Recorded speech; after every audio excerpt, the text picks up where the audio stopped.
Bonjour les amis, c'est notre rendez-vous mensuel pour des trucs et astuces photo. Et ce mois-ci, je vais vous présenter un accessoire, ceci, qu'on met là-dessus. Il s'agit d'une bonnette qu'on vient clipser devant l'objectif. Alors, il faut quand même essayer de la mettre correctement, de bien la centrer. Et en fait, cette bonnette va permettre de faire une mise au point beaucoup plus proche que ce qu'on peut faire habituellement avec le téléphone. L'intérêt, c'est de faire quelque chose qui va se rapprocher à de la macro, c'est-à-dire prendre des choses très petites, très très proches, pour les avoir en grand sur sa photo. Alors en fait, il s'agit tout simplement d'une sorte de loupe. C'est petit, c'est peu cher, 15-20 euros, je vous mets le lien en description, et vous allez pouvoir vous promener avec dans la poche. Vous avez tous votre téléphone qui maintenant fait des photos plutôt bonnes, et dès que vous voyez un petit détail, une petite fleur, un petit insecte, ou que sais-je, qui vous intéresse, hop, vous clipsez, et c'est parti, vous faites des photos. Vous allez avoir des résultats assez bluffants. Alors bien sûr, il y a des contraintes, on ne peut pas faire la même chose qu'avec un appareil classique et un objectif macro, mais déjà pour commencer, à un coût très faible, vous allez pouvoir vous amuser et avoir des belles choses. Alors, il y a quand même une sérieuse contrainte à cet outil, ça va être la mise au point. Elle va être assez difficile à faire.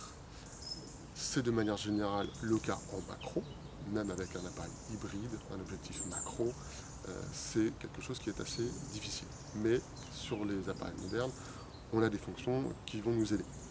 Là sur le téléphone, ça va être un petit peu plus compliqué et rudimentaire.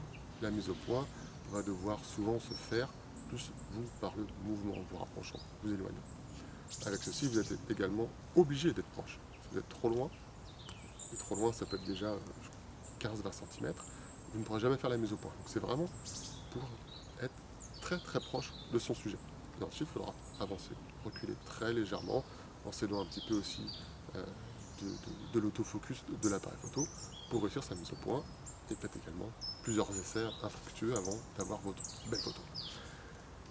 Mais en tout cas, vous allez pouvoir vous amuser avec un petit peu de patience et réaliser de très belles images. Voilà, bah écoutez, j'espère que cette vidéo vous a plu, que ça vous a donné envie d'essayer ce petit accessoire. En description également le lien vers la newsletter.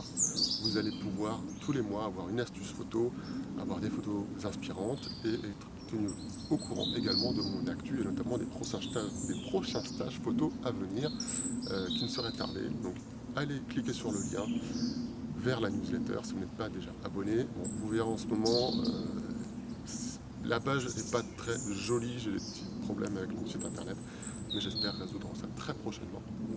Et de toute façon, tous les mois, vous aurez ce truc et cette astuce. Je vous dis à bientôt et bonne photo!